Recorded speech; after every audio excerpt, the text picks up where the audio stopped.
Hello guys, नमस्कार। स्वागत है आपका एजुकेशन विद जीके ट्रिक में। आज हम एसएससी जीडी के फिजिकल के बारे में जानकारी देंगे। तो इसके अंदर मेल और फीमेल कैंडिडेट के अंदर किस किस प्रकार के टेस्ट किए जाते हैं और क्या क्या इसके अंदर फिजिकल के अंदर प्रक्रिया होती है, उसका हम आज आपको डिटेल से बताएंगे। अगर आप एसएससी जीडी के सिलेबस के बारे में या नए नोटिफिकेशन से संबंधित जानकारी चाहिए तो आपको इसके डिस्क्रिप्शन के अंदर लिंक मिल जाएगा, आप जहां से हमारे सिलेबस और नए नोटिफिकेशन जो अभी आया था उसका नए अपडेट जो अभी किया था एसएससी की मेन साइट पर नोटिफिकेशन आया था वहां के वीडियो में पहुंच जाएंगे। चलिए गाइस, वीडियो को स्टार्ट करते हैं।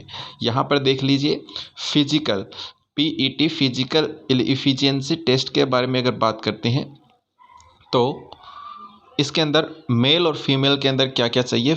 फॉर मेल कैंडिडेट इसके अंदर 5 किलोमीटर की जो रेस होती है वो मेल कैंडिडेट को 24 मिनट के अंदर कंप्लीट करनी होती है, और इसी प्रकार से जो 1.6 किलोमीटर की रेस होती है वो फीमेल कैंडिडेट के लिए होती है और वो है आपको 8.5 मिनट यानी 8 से 1/2 8.5 मिनट के अंदर कंप्लीट करनी होती है।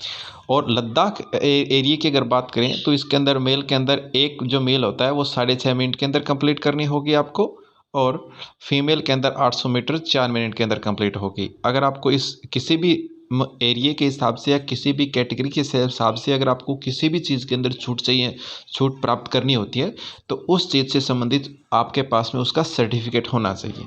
यह आपकी दौड़ हो गई यहाँ पर मेल और फीमेल कैंडिडेट के लिए।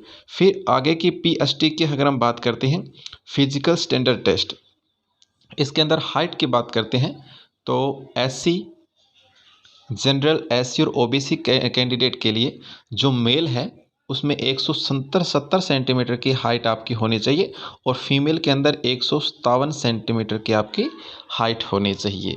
और उसी प्रत्येक कैटेगरी के हिसाब से आपको रिलेशंस मिल जाएगा, यानी आप किसी भी प्रकार से हो तो उसके अंदर आपको प्रमाण पत्र वहाँ पर आपको डॉक्यूमेंट के अंदर अटैच करना होगा और वहाँ पर आपको प्रत्येक चीज़ के अंदर छूट मिल जाएगी।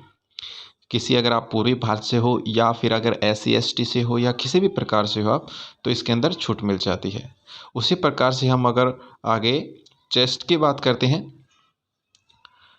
तो जनरल SC और OBC मेल कैंडिडेट के लिए जो चेस्ट होती है वो 80/5 यानी 80 सेंटीमीटर की आपकी चेस्ट होनी चाहिए और इसका जो फुलाव होता है वो 5 सेंटीमीटर का होना चाहिए।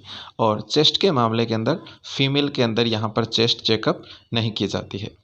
इस आगे की बात पर तो इसके अंदर आगे देख सकते हैं आप DME के अंदर आपके 7 या 8 टॉपिक दिए गए हैं। इसके अंदर कंप्लीट आपको यही बताया गया है कि आपके अंदर इसके अंदर कौन कौन से डॉक्यूमेंट वेरीफाइड किए जाते हैं। इसके अंदर आपके मैट्रिकुल यानी 10वीं और 12वीं जो सर्टिफिकेट होता है उसके अंदर एज नेम और एजुकेशन से संबंधित जो होती है वो चेक किया जाता है।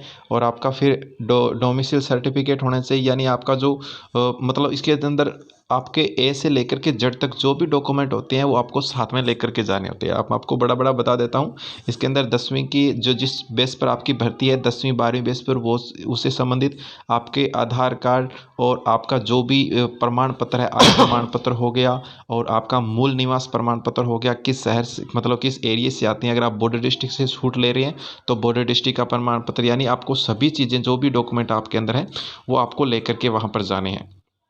अगर हम यहाँ पर अगले टॉपिक की बात करते हैं आई सेट की, तो आई के अंदर देख लीजिए आपके अंदर जो 2 प्रकार के टेस्ट लिए जाते हैं यहाँ पर, नियर विज़न और डिस्टेंस विज़न। नियर विज़न और डिस्टेंस विज़न दोनों के अंदर सेम है। अगर जो आपकी बेटर आँख है मतलब आपकी जो अच्छी कंडीशन के अंदर आँख होती है वो अगर नियर विज़न के अंदर है तो आपकी 6/6 होनी चाहिए और रॉन्ग होती है वो 6/9 की होती है। यानी इसके अंदर भी आपकी जो 6/6 है वो आँख ली जाती है। कई बार कुछ रियल कंडीशन या मतलब नॉर्मल कंडीशन के अंदर कई बार चल जाती हैं आँखें। बाकी जो आपकी आँख है वो क्योंकि ये सेंट्रल लेवल की भर्ती होती है इसके अंदर किसी भी प्रकार का कोई मतलब रियायत नहीं दी जाती है। आपकी 6/6 आँख है और आप अच्छे तरीके से नियर विज़न और डिस्टेंस विज़न देख पाती हैं बढ़िया तरीके से, तो आपको कोई दिक्कत नहीं है, वरना प्रॉब्लम हो सकती है। अगर जनरल मेडिकल गाइडलाइन की अगर बात करते हैं को आपकी आँखों का टेस्ट हो गया आपके शरीर का मापतोल हो गया, फिजिकल के अंदर आपकी दौड़ क्लियर होगी, उसके बाद के अंदर आपका यूरिन टेस्ट हो गया, आपका ब्लड टेस्ट भी हो गया, आपका एक्सरे हो गया, आपके जो प्राइवेट पार्ट है उनका एक एक तरीके से गहराई से, मतलब किसी भी प्रकार का एक ऐसा भी कोई भी बॉडी का पार्ट नहीं होता है कि वो चेकअप नहीं किया जाता है। प्रत्येक चीज़ चेकअप की जाती है, लेकिन इसके अंदर घबराने की कोई बात नहीं होती है। आप नॉर्मल रहना है, जिस हिसाब से आप अपने घरों के अंदर या स्टडी टाइम के अंदर नॉर्मल कंडीशन में रहते हैं, उसी प्रकार नॉर्मल के अंदर रहता है। किसी भी प्रकार की कोई घबराहट नहीं लेकर के आनी है आपको, और आपका यह चीज़ नॉर्मल हो जाता है। अगर किसी व्यक्ति के शरीर के अंदर किसी प्रकार की बीमारी है, वो तो वहाँ पर सामने आ ही जाती है। और अगर किसी भी प्रकार की बीमारी नहीं होती है आपके, और आप पूर्ण तरीके से स्वस्थ है, तो आपको किसी भी प्रकार की घबराहट नहीं कर रही है वहाँ पर, क्योंकि आपका प्रत्येक तरीके से जिस प्रकार आप घर पे स्वस्थ होते हैं, तो वहाँ पर भी आपको किसी भी प्रकार के अगर आप चेकअप कर ली जाती है, तो बिल्कुल वैसे के वैसे ही रहेंगे।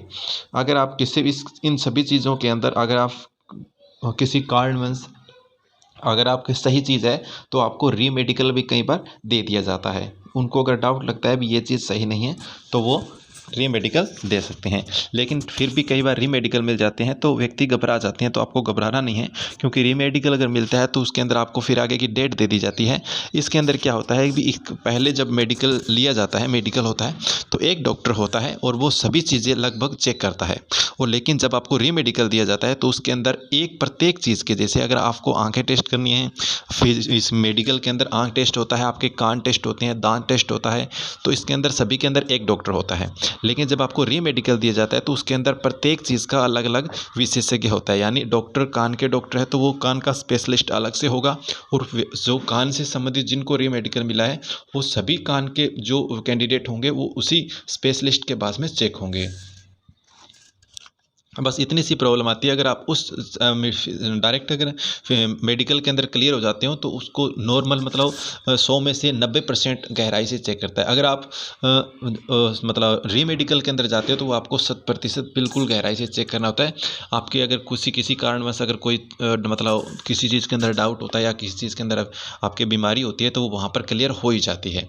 अगर फिर भी अगर होता है, तो इसके अंदर आपको आप एक जो गवर्नमेंट होता है, गवर्नमेंट आपके जो भी एरिया के अंदर गवर्नमेंट हॉस्पिटल होता है, वहाँ से आप चेकअप करवा सकते हो।